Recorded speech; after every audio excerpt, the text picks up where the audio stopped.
Rich Dad Poor Dad أنت كابتن بلوزات نباري ناي فاينانس مصحف كوينا نهيوتن جنزبن هابتي ناي traditional employee mindset فلي بزبالة مجدي كنريو كمزلنا تمرحن عزيا أقداسي زخونت بروبرت كيوساكي استباها لصحافي استصحفت مصحفيا هابتي أبزيا مصحف زي أز تصحفة سرته أزيوم أقدست زخون نتبتات قالوا بلوكم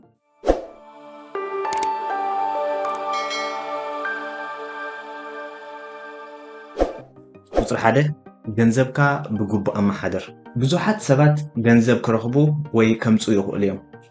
እንተኾነ ግን እቲ ብግቡእ ገንዘቡ ዘመሓድር ወይ ብኸመይ ከም ዘመሓድር ዝፈልጥ ሰብ ብጣዕሚ ውሑድ እዩ ፋይናንሳዊ ብልሒ ኣብ መንጎ ንብረትን ማለት ኣሰት ዕዳን ሊያቢሊቲ ዘሎ ፍልሊ ብምፍላጥ እዩ ዝጅምር ስለዚ ፍልሊ ናይ ኣሰትን ሊያቢሊቲን ክንፈልጦ ክንክእል ኣለና ማለት እዩ ኣሰት እንታይ እዩ እንተኢልኩምኒ ናብ ጁባኻ ገንዘብ ከምፃልካ ዝኽእል ማለት እዩ ሊያቢሊቲ ከዓ በንፃሩ ካብ ጁባኻ ገንዘብ ክወስደልካ ዝኽእል ማለት እዩ ካብ ወፃኢታትካ ዝዛይድ ኣታዊ ከም ዘሎ ብምርግጋፅ ዝያዳ ናብቲ ሃብቲ ከምርሓካ እዩ Number 2 pay yourself first መጀመርያ ንነብስኻ ክፈል መብዛሕትኦም ሰባት ደሞዞም ሕሳብ ወይ ቢልስ ብምኽፋል እዮም ዝጥፍእዎ ሃብታም ሰብ ኩሉ ግዜ ንገዛእ ርእሱ እዩ ዝኸፍል ኣብዚኦም ዝስዕቡ ወፍርታት ከዓ ኢንቨስት ክትገብር ትኽእል ኢኻ ንኣብነት ኮርስ ዝኾነ ኮርስ ክትወስድ ትኽእል ኢኻ ቡክስ መፅሓፍ ከተንብብ ትኽእል ኢኻ ወይ ከዓ ኣብ ኤክስፐሪየንስ ተመክሮታት መጀመርያ ካብቲ ዝተኸፈልካዮ ገንዘብ ኢንቨስት ክትገብር ትኽእል ኢኻ ማለት እዩ ቁፅሪ 3 ፍልሊ ናይ ገንዘብ ሴቭ ምግባር ወይ ገንዘብ ምዕቃብን ምውፋር ወይ ከዓ ኢንቨስት ምግባርን ዘሎ ፍልሊ ምፍላጥ እዩ ምቕማጥ ገንዘብ ወይ ሴቪንግ ናይ ግድን ክንገብሮ ዘለና ከም ጽቡቕ ልምድታት እዩ ዝቑፀር ሴቪንግ ካብ ስቕኢልካ ገንዘብካ ኣብ ዘይድሊ ነገራት ምጥፋእ ዝሓሸ እኳ እንተኾነ ኢንፍሌሽን ዝበሃል ዘይርአ ናይ ገንዘብ ፀልዒ ኣሎ ናይ ኢንፍሌሽን መግለፂ ቀጻሊ ብሕፅር ዝበለ ግን ናይ ቅድሚ 10 ዓመት ዝነበረ 1000 ምስ ሕጂ እንተኣወዳዲርናዮ ማዕረ ኣይኮነን ገንዘብካ ኣብ ክንዲ ብዝቕባበ ወይ ብኢንፍሌሽን ዝፅሎ ብዝለዓለ ናህሪ ኣብ ዝዓብየሉ ቦታ ከተዋፍሮ ኣለካ ከም በዓል ስቶክስ ክሪፕቶካረንሲ ኮሞዲቲ ዝኣመሰሉ ወይ ሪል ስቴት ዝኣመሰሉ ዝተፈላለዩ ኢንቨስትመንት ቬሂክልስ ከዓ ክነዋፍሮ ንኽእል ኢና ማለት እዩ ሴቪንግ ገንዘብ ናይ ምዕዳግ ዘለዎ ዓቕሚ ደኸም እንከሎ ወፍሪ ወይ ኢንቨስቲንግን ዋጋ ገንዘብካ ከም ዝውስኽ እዩ ዝገብር ነምበር 4 ኣፍልጦ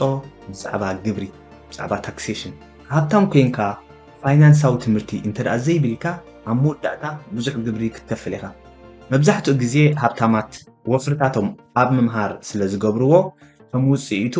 ውሑድ ግብሪ ይኸፍሉ ኣብዞም ዝስዕቡ ዝተፈላለዩ መዳያት ከም በዓል ኣካውንቲንግ ኢንቨስትመንት ወይ ወፍሪ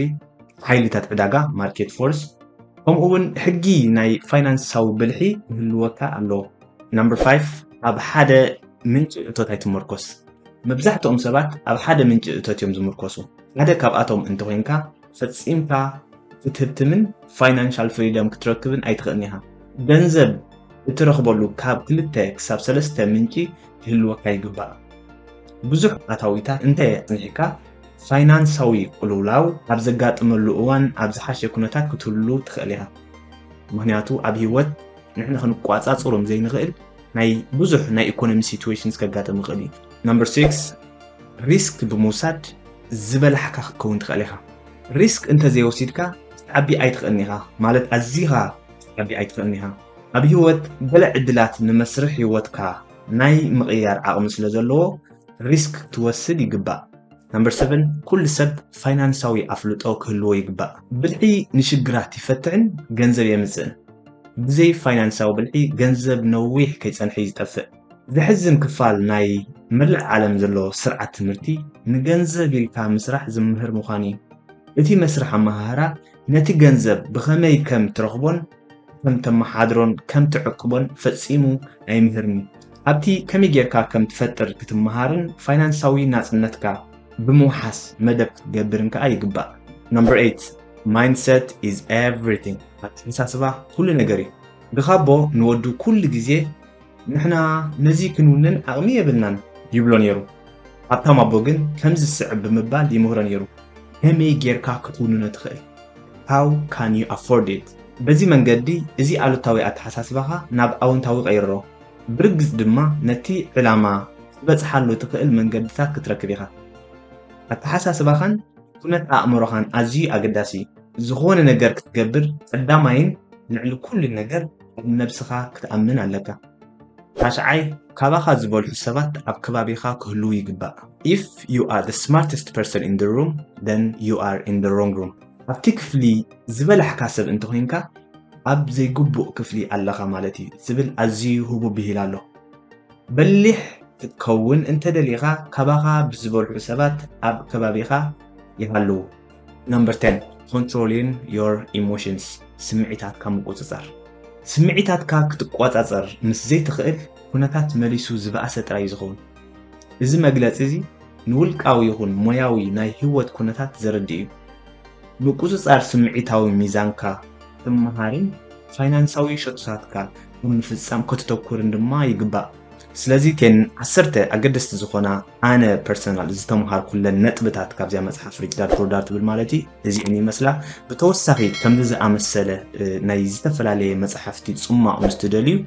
ኣብ ኮመንት ክትገድፉለይ ትኽእሉ ኢኹም ታንክ ዩ ፎር ዋቺንግ